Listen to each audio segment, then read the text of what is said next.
Hello guys, welcome to my channel. This is Uday Pandit and you are watching MEP Technical World.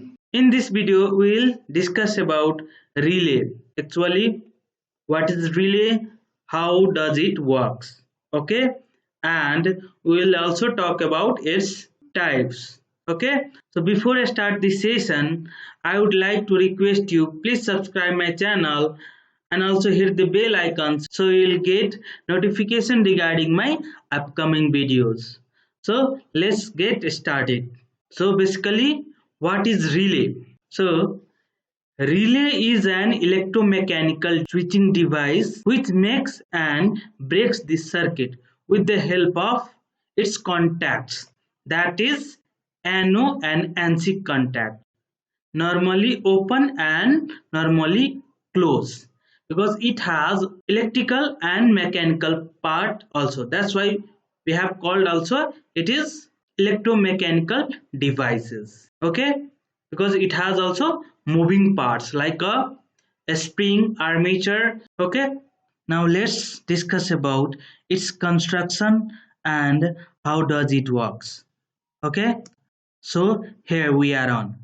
So if we talk about its construction, it has a iron core and over it has a copper coil winding. Okay, that's why it has a two coil supply terminal, as you can see over here. Okay, now this is the common terminal. Okay, here. Okay, and this is the spring, movable spring. Okay, and this is the movable armature. It is connected with this common terminal and it is attached with this spring. Okay, and these are the contacts: NC contact and NO contact. NC means normally closed contact and normally open contact. If you talk about at normal condition or in initial condition of relay, or we can say we have not applied voltage or we have not given power supply to this coil supply terminal, at that condition this NC contact, like this armature is attached with NC contact and this armature is normally open with this contact initially. And here I have taken two indicator lamps. One is connected at NC contact and another is connected at NO contact. Phase supply is given to common terminal of this relay and neutral supply is directly given to this indicator lamp with the help of this black wire, as you can see over here.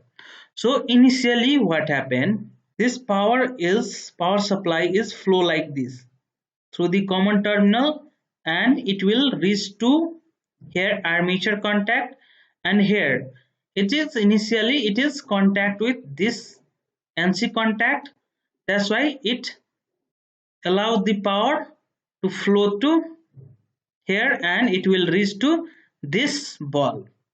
It means at initial condition this bulb will on or this indicator will be on, and in this contact, as you can see over here, this NO contact doesn't get power supply because it is open.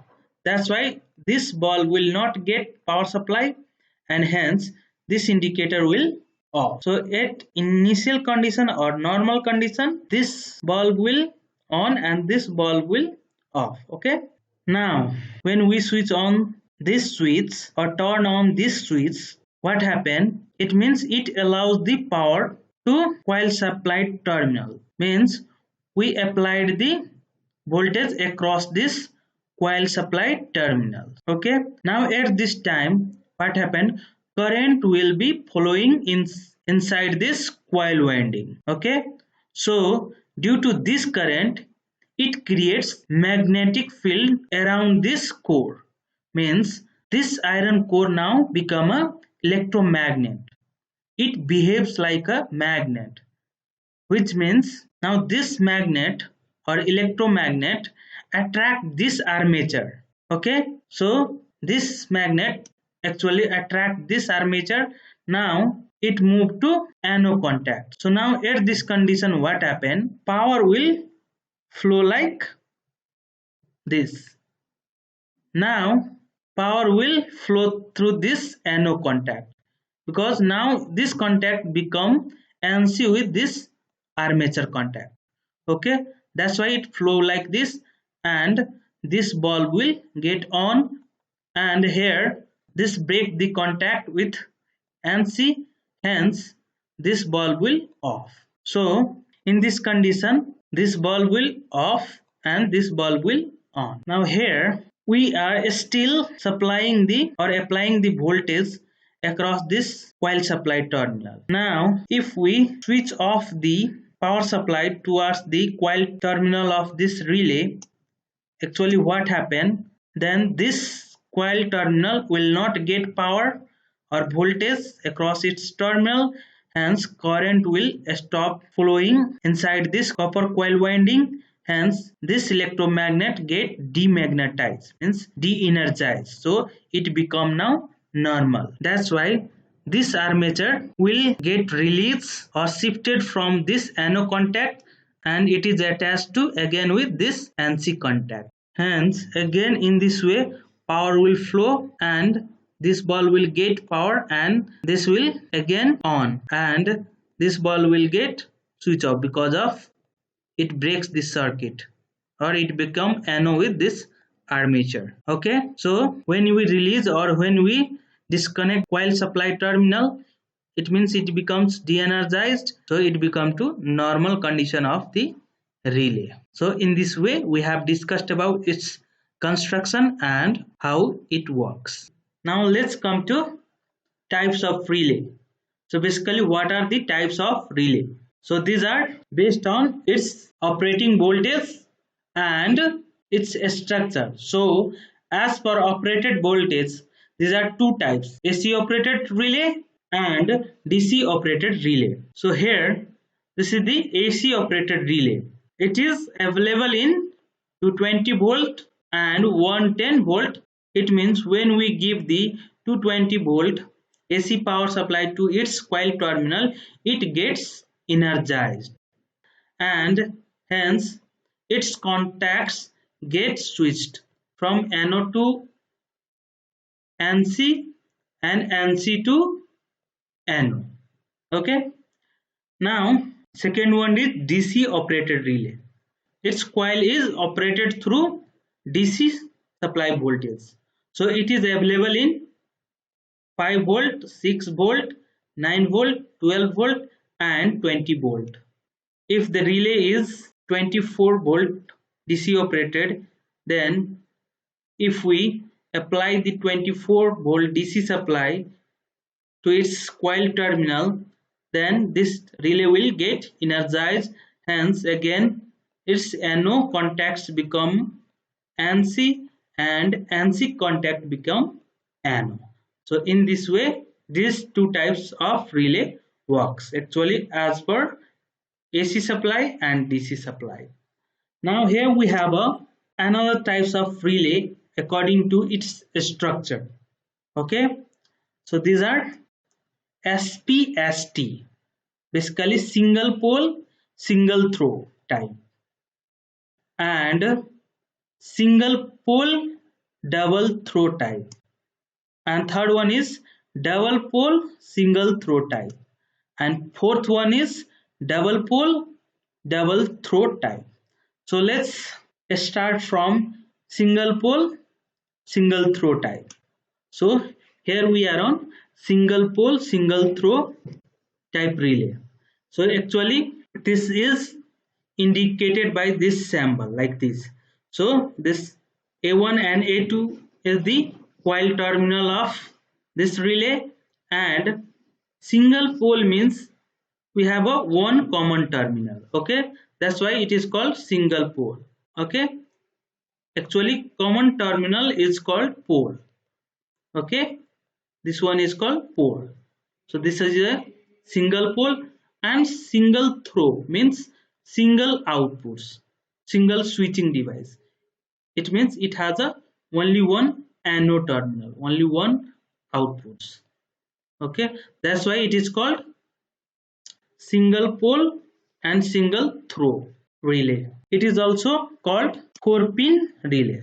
As you can see over here, it has a 4 pin. One, two, 2 pin for coil supply terminal, and one for common terminal, and one for anode terminal. That's why you call it also 4-pin relay. Now move to SPDT. It means single pole double throw. So it look like this. So this is the symbol of this SPDT relay. Here we have again relay coils or coil terminals A1 and A2, and here we have only one common terminal. That's why it is called single pole. Okay, single pole and double throw. So it has a double outputs, we can say. Here we have a NO and NC contacts. So it has a two outputs. That's why it is called single pole double throw relay. And it has 5 pin. So it is called 5-pin relay also. As we count from here, 1, 2, 3, 4, 5. So it has 5 pin, 5 terminal. That's why it is called 5-pin relay. Now move to DPST, double pole single throw. So here, so this is the symbol of DPST relay. Here we have again coil supply terminal A1 and A2, and here we have a double pole. It means it has a double common terminal. Okay, this is one and this is another one. That's why it is called double pole. Okay, and single throw means one pole has a one contacts, one outputs. Here we can also say one pole have a one output. That's why it is called double pole and single throw out. And this is called 6-pin relay. As we count over here, 1, 2, 3, 4, 5, 6. That's why we call it also 6-pin relay. Now move to DPDT. So double pole double throw. Here again we have a coil supply terminal A1 and A2. As per this, double pole means it has a double pole, 2 common points. Okay, and double throw means one common point have a 2 out, means NO and NC. Suppose this is the first common point and this is the second common point. So this common point have also 2 outputs. One is NO and NC. It means this is the double throw. Here we have another also second pole or second common point. So it has also NO and NC outputs. That's why we call double pole double throw output. It comes in 8-pin relay, and it is also incremented by 3, like 8-pin, 11-pin and 14 pins. So these are the relay which are available in markets. Now let's look to 12-volt DC operated 8-pin relay. This is the base of relay, where we have a terminals where we can connect the wires. Okay, actually it is mounted on DIN rail, which is in electric panel. Okay, now this is the Omron make relay. It is 8-pin relay. If we count over here, it has a 8-pin relay, and it is 12-volt DC operated relay. Here we can see this is the 24-volt DC operated relay, and it is coil. Actually it is denoted by this sign is coil here, and from this and contacts or pin details are given on this relay front cover. Actually, as you can see, 2 and 7 terminals are coil supply terminal, and 1 and 8 are common terminal, and 3 is NO terminal with this first common terminal, and 4 is NC contact with this first common terminal, and 5 is the NC contact with this 8 common terminal, and 6 is the NO contact with this 8 terminal. So in this way, before I start the wiring, we can also look into this configuration. Okay, and actually this part is fitted on this relay base. Okay, here we have a 24 volt DC operated relay, and it is fitted on this base. And another one is, this is also a relay. So this is the electronics relay, which is used in electronic circuit, and this is the solid state relay. So it is made up of semiconductors. Okay, these two are the input power supply, which is 3.5 to 32 volt DC, and here we have a output terminals. Okay, so basically these are the view of different relays. And if you talk about application of relay, it is used in automation system to switching and controlling the motors and other equipments as well. So this relay is used in automation system in industry as well as in building system also. Okay, and it is also used in power system to operate the breakers in case we have a fault like short circuit or overloaded. At that condition, relay gets sense, and hence it trips the circuits and other protection as well. So in this way, we have discussed about construction and working of relay and its various type and application of relay. So in next video, we'll discuss about its connection and holding concept with NO and NC switch. Okay, hope you guys understand this session. So thank you for watching this video. Please like, share, comments and subscribe, and also hit the bell icon so you'll get notification regarding my upcoming videos. So thank you very much. See you again in next video.